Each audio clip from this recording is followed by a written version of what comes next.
Bonjour à tous, bienvenue sur la chaîne CryptoForce, cette actualité crypto donc numéro 80. J'espère que vous allez bien, vous passez un bon week-end, vous avez passé une bonne semaine.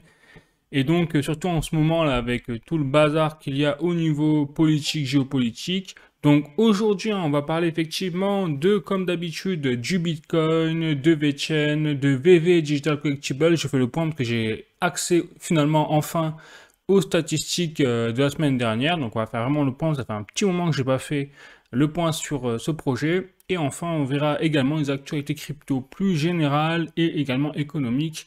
Et là, j'ai fait vraiment aujourd'hui le focus sur la France parce qu'il y a des choses à dire, hein, bien évidemment. Vous le savez, j'imagine, on entend beaucoup parler en ce moment de la situation économique de la France en lien avec les élections législatives, mais on va faire vraiment le focus et voir comment, pourquoi, bah en fait, les choses ne s'annoncent quand même pas roses pour nous. Bon, bah écoutez, c'est parti, et puis écoutez, si vous êtes chaud, bah on y va.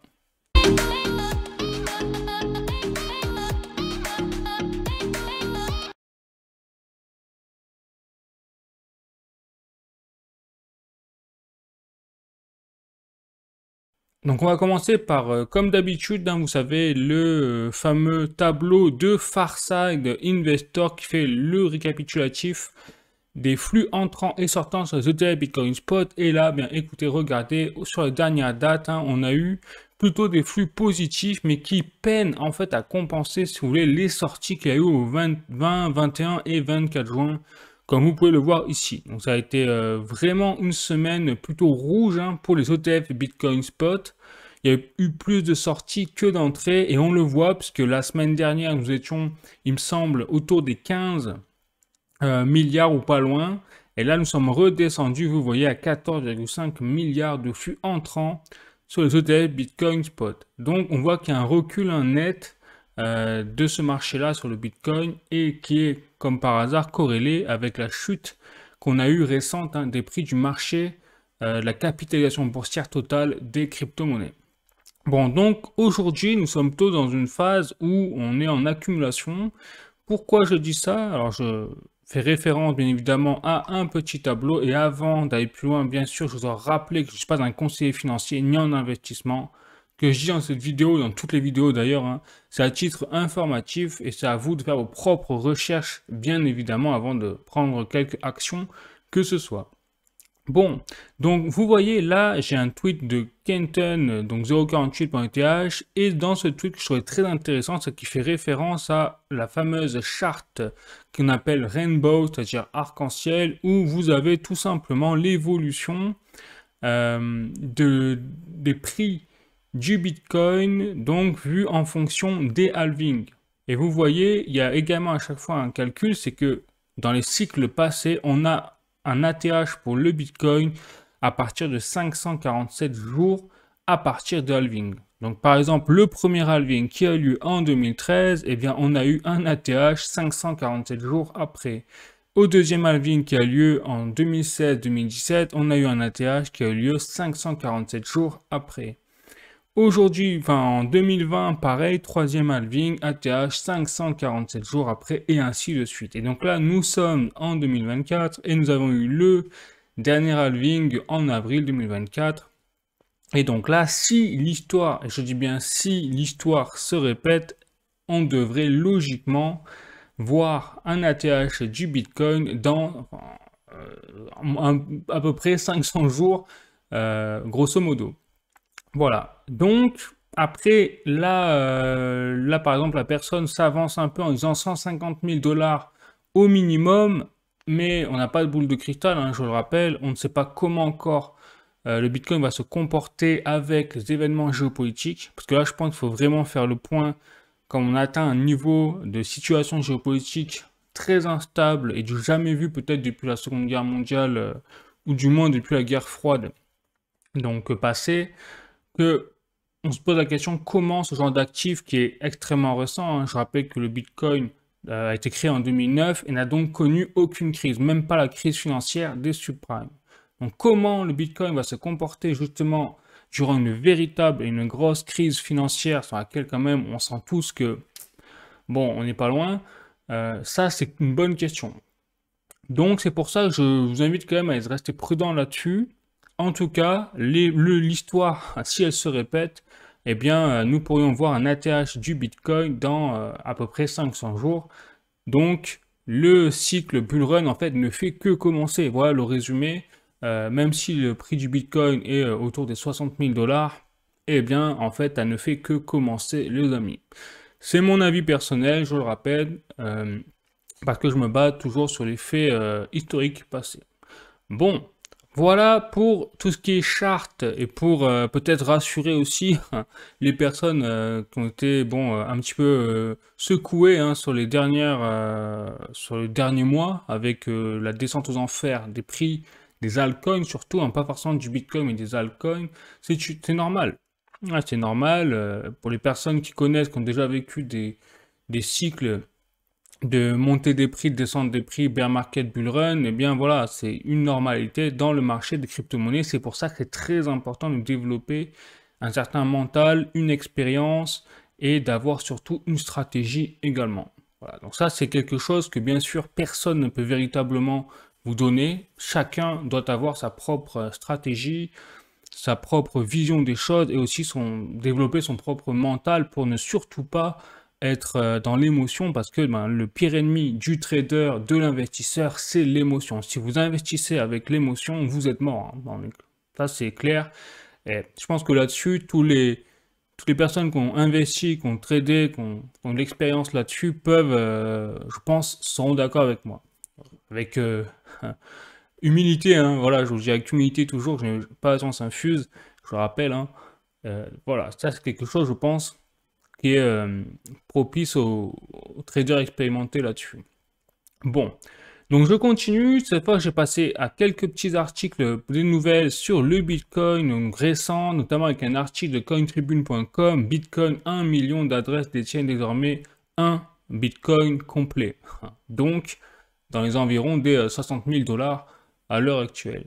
Donc, qu'est-ce que ça veut dire? Ça veut dire que la demande, tout simplement la demande en Bitcoin continue de grossir au fur et à mesure du temps. Et donc c'est pour ça que quand même les planètes sont bien alignées pour dire que nous sommes en phase de bull run, c'est qu'on a l'histoire, donc les cycles passés qui rappellent que le Bitcoin normalement devrait être en bull run, mais on a également un choc visiblement entre l'offre et la demande. La demande continue de grossir, on le voit désormais mathématiquement, et l'offre, elle, continue de baisser puisqu'on a eu le halving qui, je rappelle, est la rémunération des mineurs qui est divisée par 2 tous les 4 ans et donc une division par 2 des nouveaux bitcoins mis en circulation. Donc, on a même logiquement un choc direct entre l'offre et la demande au fur et à mesure du temps. Ce qui était propice, hein, ça tombe bien, avec la philosophie de Satoshi Nakamoto, le fondateur du Bitcoin, qui, je rappelle, voulait faire en sorte que le Bitcoin soit l'analogie numérique en fait de l'or. Bon, par sa rareté. Donc on retombe vraiment sur les fondamentaux, hein, clairement, du Bitcoin. Ensuite, deuxième article, donc cette fois de bitcoin.com news. La Banque centrale de Bolivie lève l'interdiction de Bitcoin dans l'écosystème financier du pays. Bon, c'est vrai que ça bouge pas mal en Bolivie aussi en ce moment, mais là aussi, encore une fois, ça rappelle un peu le chemin du Salvador, c'est que les banques centrales, même les banques centrales, s'y mettent, c'est-à-dire plutôt que de détruire le Bitcoin, comme ça a été le cas de toutes les banques centrales, de tous les institutionnels pendant 10 ans, depuis, comme par hasard, que BlackRock s'est lancé dans le Bitcoin avec les ETF, eh bien, les institutionnels, les banques centrales commencent à rétro-pédaler, à revoir leur copie, leur vision sur le Bitcoin. Donc, on est vraiment dans la phase en fait d'adoption, même de la part des institutionnels. Et donc, quand on arrive à ce stade-là, hein, c'est reconnu, n'importe quel objet, produit que ce soit, au niveau de l'adoption, une fois que les institutionnels, les banques, ou n'importe quelle autorité, entre guillemets, parce qu'on est là, les particuliers suivent toujours derrière à un temps intervalle donné. Donc en fait, nous voyons bien que le Bitcoin, on a l'ère où on est dans l'adoption de masse en fait du Bitcoin et des crypto-monnaies. Après, on va voir bien sûr dans combien de temps ça va durer, hein. Ça va pas se faire en quelques mois. Mais ça y est, on a atteint ce cap, à mon sens, bien sûr, à mon avis. Bon.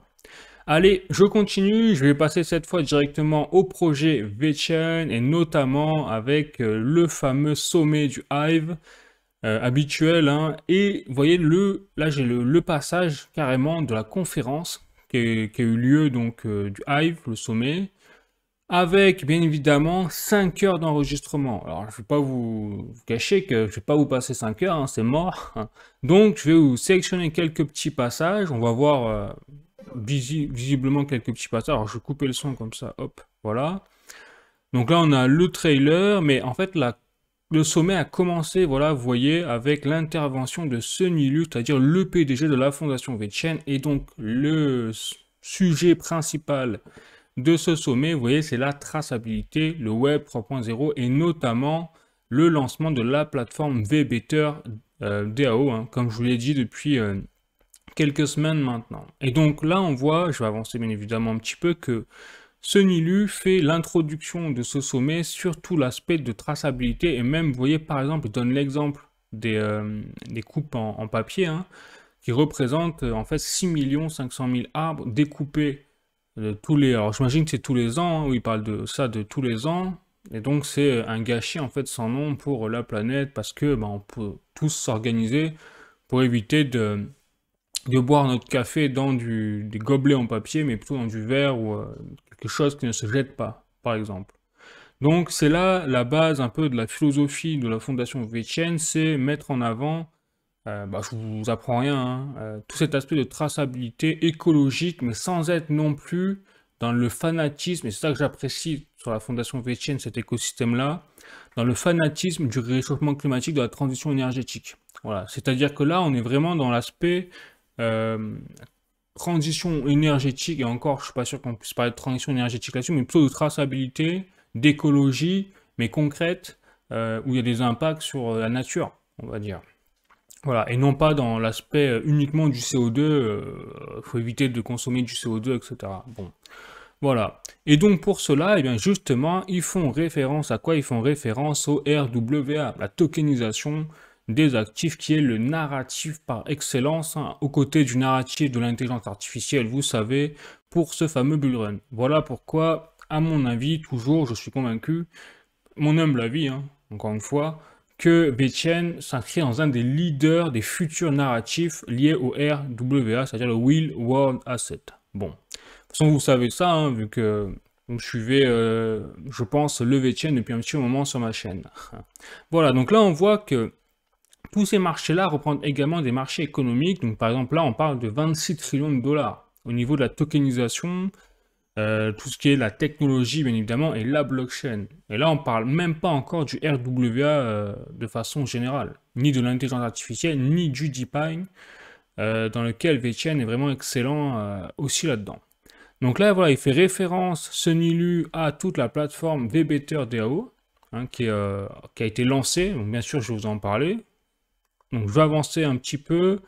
Là où ça a été très intéressant, c'est qu'on a eu également, durant ce sommet, l'intervention, vous voyez, du docteur Yu Ben Meng, qui est le chairman de donc, toute la région Pacifique de Franklin Templeton. Donc Franklin Templeton, c'est quand même un service d'actifs financiers, un peu à l'image de BlackRock, hein, si vous voulez, mais bien évidemment beaucoup moins influent, avec beaucoup moins d'actifs sous gestion, bien évidemment, mais qui n'est pas négligeable quand même à l'échelle mondiale. Bon. Et donc, on voit, cette personne-là intervient justement pour parler de la traçabilité et de beaucoup de choses en lien avec ce qu'apporte la fondation VeChain. Donc, on voit qu'il y a un lien déjà entre les institutionnels, là aussi, en partenariat avec l'écosystème du Web 3.0 et de la fondation VeChain ici. Donc assez intéressant quand même ce sommet. Alors beaucoup de gens disent que c'était que du blabla, mais je ne suis pas de cet avis-là parce qu'on a vraiment la vision future de la fondation VeChain qui est concrète, hein, désormais, et qui est sur un sujet précis. Voilà, donc là je rappelle que ce sommet sur la traçabilité c'est un seul sujet, mais on ne parle même pas de la contrefaçon, qui est quand même le rôle numéro 1 de la fondation VeChain, c'est lutter contre la contrefaçon grâce à la blockchain, la PFI digitale, etc. Donc ça, on ne en parle même pas. Et pourtant, donc on voit vraiment que là, la fondation VeChain, ils sont très présents sur l'ensemble du marché d'utilité, là, sur tous les aspects au final du secteur industriel, des entreprises, etc. Voilà, donc là, on parle, alors là, pour le coup, il parle du CO2. Bon, donc là, c'est quelque chose, là aussi, où quand même il travaille, mais bon, c'est moins fanatique que ce qu'on entend parler à droite à gauche avec les écologistes, tout ça. Excusez-moi l'expression, mais voilà. Bon, mais là aussi, il y a des choses qui sont en train de mettre en place là-dessus qui sont concrètes. Vous voyez, c'est des machines, c'est des choses, c'est pas du aller réduire le méthane auprès des vaches, par exemple. Enfin, bon, soyons sérieux, quoi. Bon, voilà, donc là aussi, Senilu donc a fait un petit speech sur la traçabilité auprès de, voilà, les contacts. Donc j'avance un petit peu au fur et à mesure, hein. Là je suis un peu au pif, parce qu'il y a 5 heures, donc je n'ai pas noté vraiment les minutes importantes. Là on a eu également la projection de partenaires, notamment Draper, Dragon, il y avait Fenbushi Capital également avant, donc une entreprise spécialisée justement dans les investissements liés à la blockchain. Vous voyez, donc Draper University également. Ensuite, donc il y avait BCG, c'est-à-dire Boston Consulting Group, donc très important, hein, Boston Consulting Group, je rappelle que, comme dit son nom, donc une entreprise spécialisée dans tout ce qui est le consulting, mais en lien avec la traçabilité d'aspect-là, et qui représente plusieurs milliards de dollars de chiffre d'affaires et des dizaines de milliers d'employés répartis à travers le monde. Voilà, donc c'est quand même pas rien. Et maintenant, le sujet, le clou du spectacle du Hive, hein, vous voyez, c'était à la fin du sommet, eh bien, on avait quoi? On avait tout simplement les projets des dApps, c'est-à-dire des applications mises en place sur la plateforme VBetterDAO ou qui vont être mises en place, là où c'est intéressant, dans le futur, là, sur cette plateforme, qui ont été présentées par leurs fondateurs. Donc, là où c'est intéressant. Donc là, on a, par exemple, des dApps, alors, je sais pas par exemple, le nom de la DApp ici, mais là, vous voyez, il y a des présentations donc là d'un des fondateurs d'une DApp qui fait ici référence à des chiffres en lien avec justement les coupes. Donc là, j'imagine qu'il parle de la fameuse application où vous pouvez prendre en fait en photo justement vos tasses de café avec du café à l'intérieur et être récompensé derrière grâce avec en Bether, la crypto-monnaie Bether.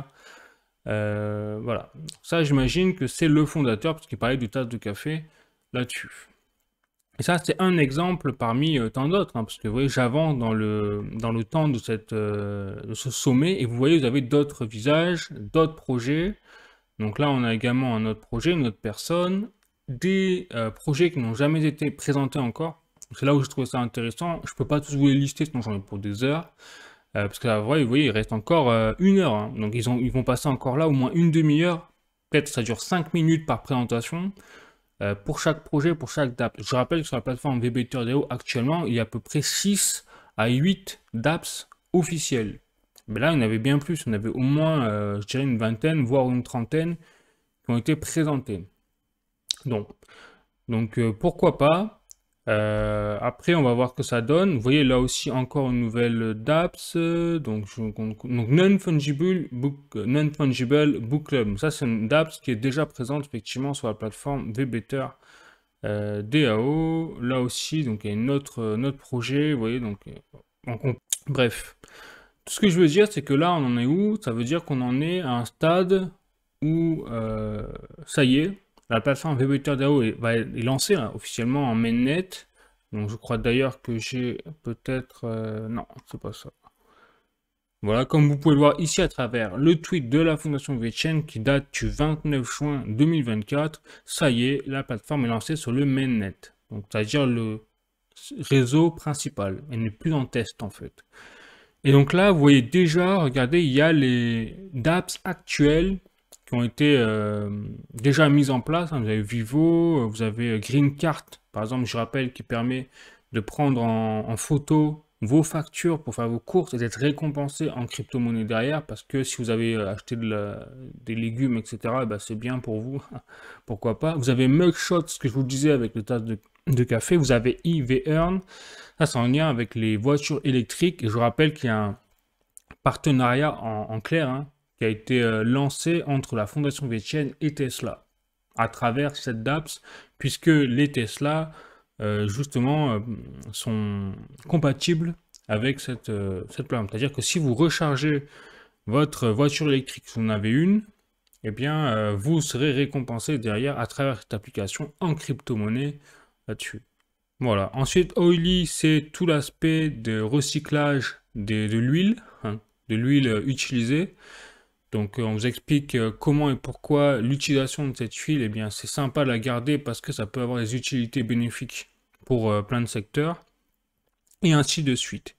Donc, ça, c'est le début. Et on voit bien qu'il y a d'autres applications qui arrivent. Et là, je serais curieux de voir ce que ça va donner. Mais là où ça devient intéressant, hop, ce que je vous montre, c'est qu'ils sont en train déjà d'améliorer au niveau des dApps la plateforme VBetter DAO, mais également le portefeuille. Donc peut-être que vous l'avez vu si vous utilisez le portefeuille VWorld sur votre téléphone. Donc moi j'ai mis à jour, mais si vous le mettez à jour, vous verrez que vous aurez accès directement à une interface très fluide sur votre téléphone. Donc forcément c'est primordial parce que pour utiliser les dApps, les applications de VBetter DAO, il vaut mieux que ce soit fluide sur le téléphone, sinon très compliqué d'utilisation. Et enfin, là où c'est vraiment intéressant, j'ai trouvé, c'est voilà les contrats échangés, vous voyez, avec la proportion, si vous voulez, liée au mainnet. Donc là, on parle vraiment du mainnet avec en lien, vous voyez, les VTHO qui sont brûlés par contrat. Donc on voit que les plus grosses causes en termes de burn de VTHO et donc de transactions liées au contrat sur l'écosystème du VeChain, c'est tout ce qui est les toolchain partners et donc tout ce qui est peut-être les partenaires de la fondation VeChain qui utilisent concrètement le réseau, l'écosystème, la blockchain VeChain au quotidien. Là, je parle de Walmart, je parle d'autres entreprises qui utilisent vraiment au quotidien le VeChain. En tout cas, la blockchain, les outils. Donc ça, c'est intéressant parce qu'on voit que quand même, ça commence à prendre de l'ampleur et par rapport au reste, vous voyez, donc il y a les autres choses et il y a la plateforme VBetter DAO qui est désormais en deuxième position. Et qu'est-ce que ça veut dire? Ça veut dire que quand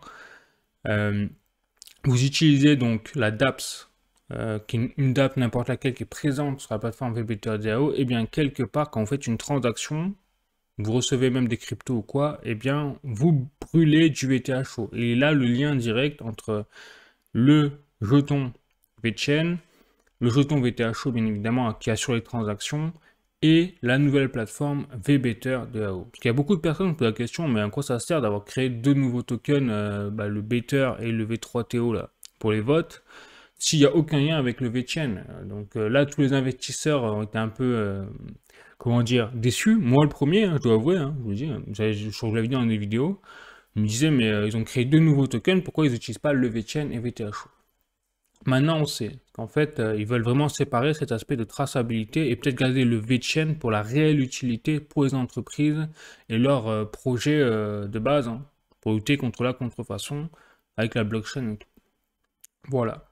Et donc, on voit que VBetter DAO, avec un jour de lancement et tout le réseau testnet, bien évidemment, avec l'expérience du testnet avant, est déjà à en fait 10%.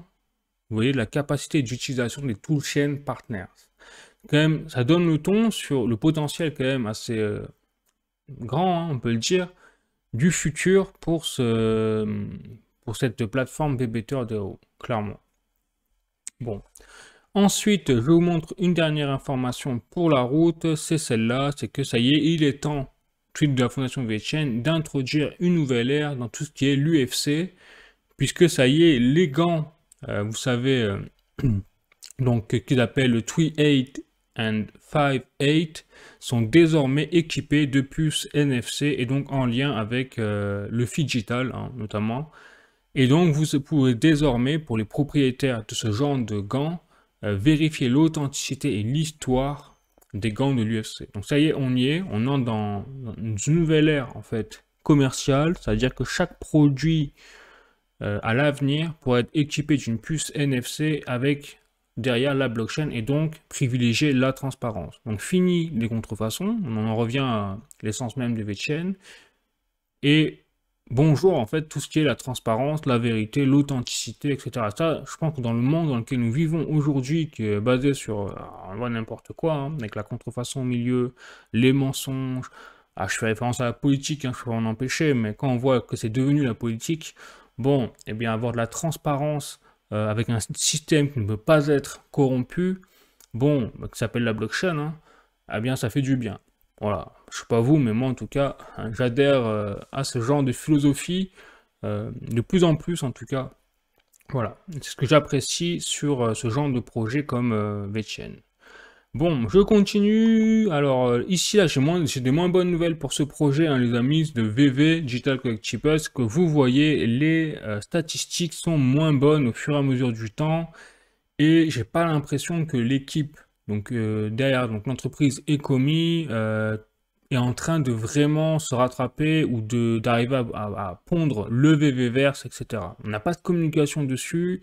C'est inquiétant, je dois avouer, hein, pour l'avenir du projet, parce que j'ai l'impression qu'ils se reposent quand même trop sur leur laurier et qu'ils n'ont pas compris que s'ils ne donnaient pas une nouvelle dynamique à leur application, eh bien, ça allait continuer dans cette voie-là jusqu'au point de non-retour, c'est-à-dire que ça va impacter leur chiffre d'affaires.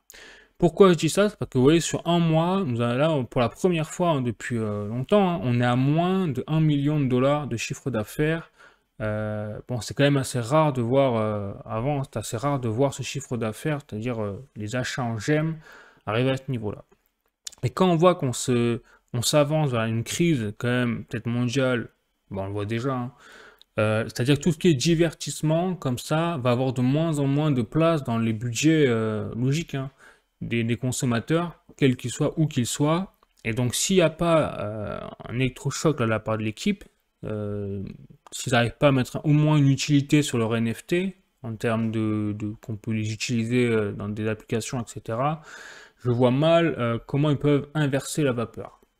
Voilà, je vous dis les choses hein, clairement, hein. Je suis pas là pour vous vendre du rêve, je vous l'ai dit, je suis là pour essayer d'analyser au mieux en fonction de ma vision et des chiffres et des statistiques ce qui se passe sur chaque projet. Et là, je vous cache pas que pour VV, c'est plutôt inquiétant au niveau des statistiques. Et pourquoi? Parce qu'on va rentrer dans les détails, bien évidemment, hein. Notamment au niveau donc des transactions. Bon, pour tout ce qui est les transactions en tant que telles, bah, vous voyez sur 90 jours, nous sommes quand même dans une tendance plutôt à la baisse, hein. Si on trace une courbe linéaire, c'est clairement à la baisse. Et c'est tout comme ça, vous voyez? Et sans compter que si je prends bien sûr sur le plus long terme, si je prends sur toute la durée depuis 2022, on voit quand même que par rapport à là, effectivement, on a eu des gros pics entre temps, mais nous sommes quand même dans une période de baisse là en juin 2024. Donc on va voir, ça reprend des couleurs au fur et à mesure du temps, mais pour tout ce que je vous ai dit au niveau du contexte aussi géopolitique, pour moi là, j'y crois moins. Bon, ensuite pour tout ce qui est les achats, alors là voilà, c'est là où c'est inquiétant, c'est que, alors je pense que là c'est un bug parce que vous pouvez pas avoir 0$ et avoir quand même des transactions derrière. Vu que c'est forcément avec pour les transactions, même sur les réseaux secondaires, c'est payant. Donc là, je pense que le site a un problème au niveau des statistiques là-dessus. Mais après, pour les statistiques précédentes, là aussi, on voit que sur 30 jours, on va prendre 90 jours, on voit que là aussi, ça la baisse quand même. Et si on prend le total, hein, bon bah là c'est un massacre, hein, on le sait. Donc on est sur une entreprise là qui pour l'instant est vraiment sur le déclin quoi. C'est là, vraiment, ça me fait pas plaisir de vous le dire, hein, parce que moi aussi j'ai investi des billes dans ce projet, mais voilà, il n'est pas en bon état là, il n'est pas en bonne dynamique, si je puis dire. Il n'est pas encore en mauvais état, mais il n'est pas dans une bonne dynamique, et la dynamique quand même, c'est très important pour évaluer un projet.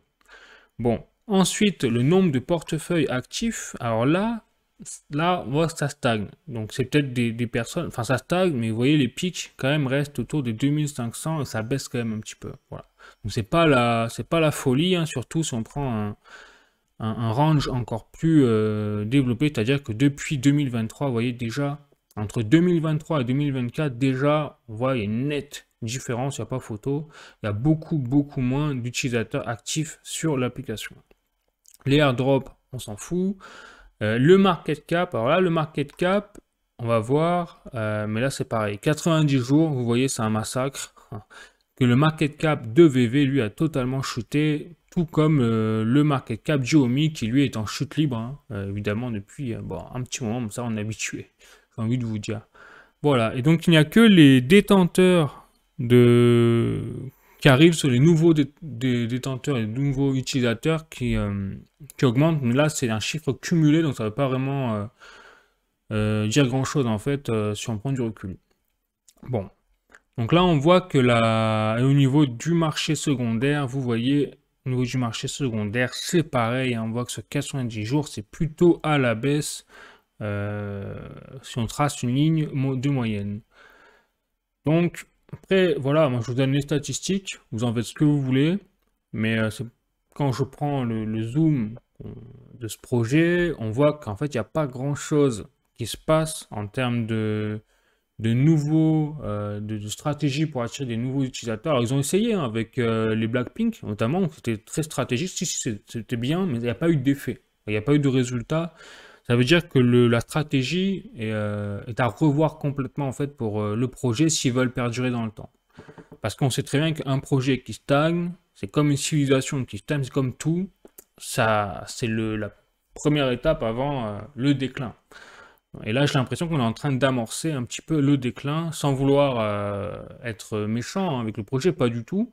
C'est juste les chiffres qui parlent, hein, au final. Il n'y a aucun jugement dans ce que je dis, ni quoi que ce soit. Tout ce que je peux dire, c'est qu'ils ont intérêt à revoir leur stratégie et à développer au moins une version bêta ou je ne sais quoi, ou alpha, ou ce que vous voulez, peut-être du VVverse. Même si c'est un tout petit endroit où on peut rien faire, mais on peut juste peut-être exposer les NFT, les collectibles, tout ça, bah, ils ont intérêt à le faire. Parce que sinon, ils vont quand même, je pense, la tendance va s'accentuer vers cette dynamique, quoi. Bon, voilà, donc ce sera tout pour les projets aujourd'hui. Il n'y a pas de nouveautés retentissantes sur, par exemple, sur Ripple, XRP, donc à part le FUD, hein, ou pas non rien d'intéressant vraiment. Et donc pour ça que j'ai passé directement aux actualités crypto hein, plus générales, avec notamment des articles que je vais vous passer. Hop. Donc, un premier article de Coin Academy, les règles MiCA sur les stablecoins s'activent dimanche, quel impact sur Tether et Circle. Donc effectivement, ça y est, la loi MiCA en fait est rentrée en vigueur pour les stablecoins en tout cas. Et donc aujourd'hui, on se retrouve avec donc le USDT hein, qui est le premier stablecoin au monde qui est directement dans le collimateur de cette règle MiCA. Donc qu'est-ce que ça veut dire pour eux? Ça veut dire que ils ont imposé en fait l'Europe, les marchés, enfin les autorités du marché européen, à imposer aux entreprises émettrices de stablecoins comme Tether et Circle de plafonner donc à 1 million de transactions par jour en Tether pour payer par exemple quoi que ce soit en termes de biens et de services et à une valeur de 200 millions d'euros, il me semble. Voilà, donc si je dis pas de bêtises, hein, c'est quelque chose dans cet ordre de grandeur-là. Et qu'est-ce que ça veut dire? Ça veut dire que voilà, les entreprises émettrices de stablecoin, tout comme nous, en tant qu'utilisateurs de ces stablecoins, eh bien, nous sommes quelque part limités en termes de volume et en termes de nombre de transactions au niveau quotidien. Et pourquoi ils font ça? C'est là où ça devient intéressant, c'est qu'ils font ça parce qu'ils ont peur que ces stablecoins-là remplacent l'euro. Moi, je dirais que je vais aller plus loin. Je pense qu'ils ont peur également que tout le monde s'habitue au stablecoin et donc que personne n'utilise l'euro numérique quand il sortira, s'il sort un jour. Mais en tout cas, je rappelle que l'Europe est en train l'Union européenne est en train de développer donc ils ont changé de nom, c'est le eCash Plus ou un truc comme ça. C'est le nom pour l'euro numérique digital qui leur permettra de vraiment nous contrôler de façon numérique encore plus précisément qu'ils le font désormais. Bon, c'est Christine Lagarde elle-même, la présidente de la BCE, qui l'avait avoué dans une vidéo. Alors pour vous dire vraiment où on en est quoi. Donc les stablecoins sont impactés et qu'est-ce que doivent faire donc ces entreprises-là? Il y a une solution, c'est qu'elles doivent absolument obtenir en fait désormais des conditions, elles doivent se mettre en adéquation avec cette loi si elles veulent supprimer cette réglementation-là, c'est-à-dire ces caps en termes de volume et de valeur quotidienne. Elles doivent obtenir en fait un statut plus élevé qu'elles ont désormais déjà au sein de l'Union européenne. Donc bonne chance pour ces entreprises, Tether et Circle, pour arriver à se mettre à jour. Bon, allez, je continue. Autre information, donc la SEC de cryptost.fr, la SEC attaque en justice Consensus, la société qui développe le portefeuille MetaMask. Donc le feuilleton de la SEC n'est pas terminé, visiblement, ils n'ont rien compris. Ou alors ils tournent en rond, parce que après avoir attaqué donc XRP Ripple, il y a quelques années, quand on est en train de se prendre une dérouillée magistrale, enfin, on va attendre le verdict final définitif d'ici la fin de l'année, hein, mais bon, en tout cas, entre-temps, ils ont plutôt pris une dérouillée sur le projet, hein, c'est sûr. Ensuite, il y a eu l'affaire avec Ethereum. Donc, je rappelle qu'ils ont essayé d'attaquer Ethereum, puis finalement, ils se sont rétractés, parce qu'ils ont compris qu'ils allaient se faire prendre une dérouille encore plus magistrale que pour XRP. Et enfin, maintenant, ils ont choisi de s'en prendre à Consensus, donc effectivement, autrement dit, au portefeuille MetaMask. Et donc, pourquoi ils le font? Ils l'ont expliqué, ils l'ont argumenté. C'est qu'ils reprochent à donc MetaMask, enfin plutôt Consensus, de ne pas s'être enregistré en tant que courtier, justement, de valeurs de sécurité, entre guillemets. Donc, exactement toujours le même refrain, on croirait rêver, c'est-à-dire qu'ils apprennent même pas de leurs erreurs, c'est qu'ils utilisent toujours le même argument pour chacun de leurs procès qu'ils arrivent à perdre derrière, bien évidemment. C'est, eh bien, vous ne vous êtes pas enregistré en tant que securities ou de courtier lié à des propositions d'actifs de securities. Donc là aussi, on va se marrer, j'imagine, hein. Donc le résultat, je suis prêt à faire déjà les pronostics quinté plus, mais je ne vais pas vous les donner, mais en tout cas, j'ai déjà ma petite idée, et je pense que vous aussi, on va encore rigoler. Et la SEC ne pas t'attaquera prochainement à une autre entreprise crypto aussi solide, pourquoi pas Tether notamment, on peut imaginer, ou d'autres entreprises. Voilà, puisque ça a l'air d'être leur kiff de s'attaquer à tout ce qui bouge dans l'industrie crypto. Allez, je continue, cette fois avec un article de Cointelegraph France. Donc, crypto, ce partenariat entre la France et Hong Kong va bouleverser la finance numérique. Donc, la HKMA a lancé donc, le projet Ensemble, on appelle ça comme ça, pour justement ce qui est une étude de la tokenisation des actifs et pour créer une CBDC en lien avec la tokenisation des actifs. Autrement dit, on en revient encore une fois au narratif du RWA, Real World Asset, c'est-à-dire la tokenisation des actifs. Et ça, c'est carrément des, vous voyez, les autorités donc, financières entre même la France et Hong Kong, parce que vous avez également la Banque de France hein, qui est impliquée directement dans ce projet-là. Donc on comprend mieux pourquoi tout le monde, là, au niveau des institutionnels, est en train de s'exciter un petit peu sur cet aspect de crypto, de blockchain, surtout blockchain, je dirais, et également de tout ce qui est de la tokenisation des actifs, parce qu'ils ont compris qu'il y avait un marché extrêmement juteux là-dessus, et aussi de contrôle, puisque les CBDC, ça permet également de... si on applique une monnaie numérique gouvernementale et qu'on l'associe à la blockchain, qu'est-ce que ça transforme? Ça fait qu'on n'a plus du tout de décentralisation, on a une centralisation qui est parfaite. Voilà. Donc c'est pas étonnant que les gouvernements, les banques centrales se jettent sur cette technologie de CBDC, ça permettra de mieux contrôler l'argent qui circule dans les zones, c'est-à-dire notre argent, même sur nos comptes bancaires. Donc vive la modernisation en marche vers la centralisation de tous les pouvoirs, comme si on n'avait pas assez. Donc là aussi, il va falloir qu'on se méfie, bien évidemment, de comment ils vont tourner tout ça, mais on a une idée déjà. Bon. Allez, je continue, j'ai passé aux actualités économiques cette fois, on va faire un petit dézoom sur ce qui se passe surtout en France, avec notamment donc, un article de Le Figaro. Ici, donc, dette, l'instabilité politique menace d'aggraver la position française. Donc là, c'était déjà du 28 juin, vous voyez, 2024. Donc, effectivement, je ne vous apprends rien. C'est le bazar en ce moment, parce que les marchés s'affolent dans tous les sens, dans la perspective que, bon, ce sera le chaos, hein, parce que j'ai envie de vous dire, que ce soit le RN, que ce soit Macron, ou que ce soit le Front Populaire, tous les pronostics sont vers le chaos suite à ces élections parce qu'il n'y a jamais eu un aussi gros clivage entre la gauche et la droite. Donc peu importe qui soit élu, ce sera en fait un beau bazar économique qui se répercute bien évidemment sur la dette. Et donc là où c'est inquiétant, vous voyez, donc je vais vous montrer pas mal de choses, c'est-à-dire notamment les chiffres de ce qu'on appelle le crédit défaut swap sur 5 ans. Donc là, vous voyez, je suis sur Boursorama. Et là, j'ai la liste notamment sur, en Europe, des crédits défaut swap pour chaque pays. Vous avez la Norvège, par exemple, l'Allemagne, Pays-Bas, Suède, Irlande, et vous avez donc la France jusqu'à l'Italie, notamment.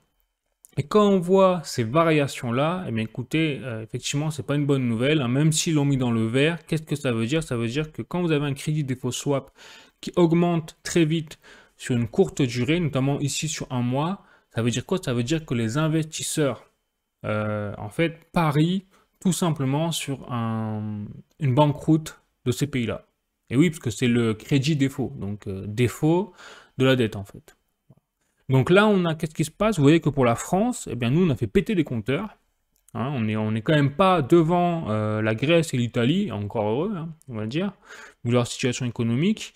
Mais nous, on a rattrapé quand même pas mal de choses hein, à ce niveau-là. Et ça veut dire que les investisseurs étrangers parient sur un défaut de la dette française et donc une banqueroute de la France, hein, le terme c'est ça, dans les mois qui viennent, dans les temps qui viennent. Voilà. Pas vous dire mieux.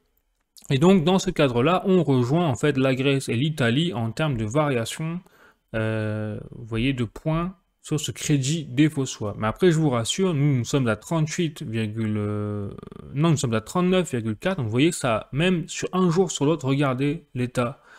D'un jour sur l'autre, nous avons pris un point. Voilà, quasiment. D'un jour sur l'autre. Donc déjà, ça va très vite. Hein. C'est-à-dire que là, les investisseurs étrangers continuent de renforcer leur conviction sur le fait que la France va être en défaut dans les temps qui viennent. Bon. Et c'est pareil, vous voyez, pour l'Italie. L'Italie est en très mauvaise posture, hein, parce qu'en plus, leur taux est à 80. Donc là, c'est quand même assez élevé, et la Grèce également. Et ceux qui se portent bien, vous voyez, c'est la Norvège, notamment, avec eux, ils sont en train de rassurer les investisseurs, justement, sur leur crédit défaut swap, qui ne feront pas défaut, en fait. Tout ça, tout simplement. Vous avez même l'Allemagne qui commence enfin, tous les pays d'Europe, en fait, hein, à part la Norvège, qui ne fait pas partie de l'Union Européenne, comme par hasard. Et après, les Pays-Bas, Suède également, qui sont quand même un peu mieux lotis. Voilà où on en est. Et donc maintenant, on va faire encore plus de dézoom. On va parler du CAC 40, qui est en train de se faire dérouiller là aussi, hein, en France. Je rappelle que nous, la France, pour une première dans l'histoire moderne hein, de la bourse, nous avons été relégués en deuxième position au niveau de la bourse française. C'est-à-dire qu'au niveau européen, nous étions la première bourse, donc la bourse de Paris, hein, la première bourse européenne. Ben, désormais, nous sommes en deuxième position et c'est la bourse londonienne qui est passée en première position. Voilà, donc pour vous dire un peu vraiment le système là, économique dans lequel nous sommes en train de traverser la France, c'est quand même pas négligeable, hein, le bazar. Le bazar. Et donc, pour vous faire référence, maintenant, on va aller un peu plus loin. Ce système économique, qu'on a l'impression qu'on est en train de tout mettre sur le dos des législatives et de la dissolution de l'Assemblée nationale, mais ce système économique est en train de partir à volo depuis un moment, eh bien c'est justement ça. Depuis quand c'est parti à volo? Eh bien moi, je peux vous le dire à peu près depuis 2010. C'est-à-dire que depuis 2010, on a eu une explosion déjà de la dette française, hein. Alors, ça fait déjà depuis 30 ans hein, que ça dure, mais depuis 2010, et depuis l'arrivée surtout en plus d'Emmanuel Macron au pouvoir, alors là ça a été vraiment l'accélération, ils ont appuyé sur le bouton accéléré pour la dette française. Mais en plus en parallèle, regardez, on a eu un vrai choc au niveau de nos partenariats en fait avec les États-Unis, puisque là je comparais donc la courbe des rendements. Vous voyez, sur le maximal, c'est-à-dire depuis, allez, 2000, on va dire, même 90, entre le CAC 40 et le S&P 500. Je rappelle que le S&P 500, c'est un peu la même chose que le CAC 40, mais pour les entreprises américaines.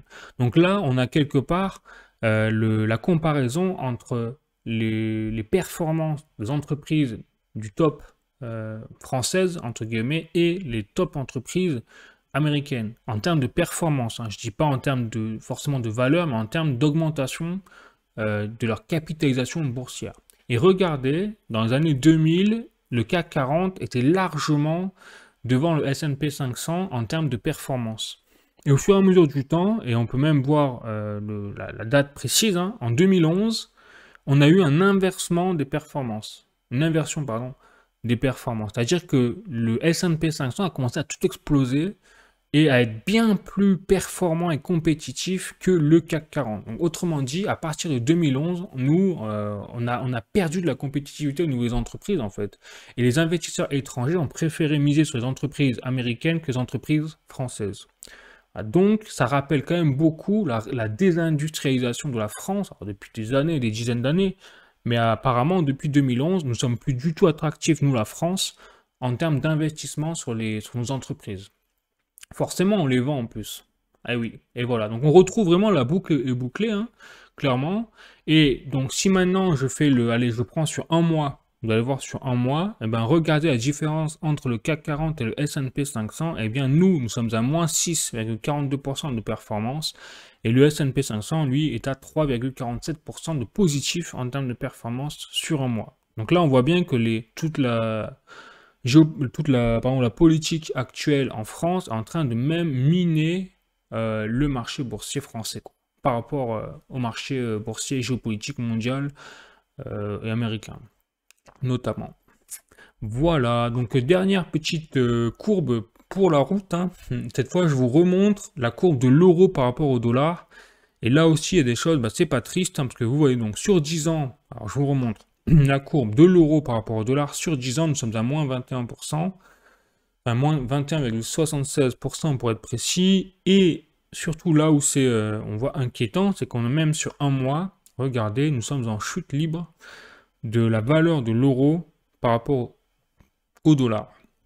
Ça veut dire quoi? Ça veut dire que les événements qui se déroulent en France ont un impact direct même sur l'euro, qui est pourtant une devise européenne. C'est-à-dire que là, à nous tout seuls, nous sommes en train de faire shooter en fait la valeur de l'euro dans l'écosystème monétaire mondial en fait. Alors que je rappelle que l'Union européenne, l'Europe, bon, il n'y a pas que la France hein, qui utilise l'euro.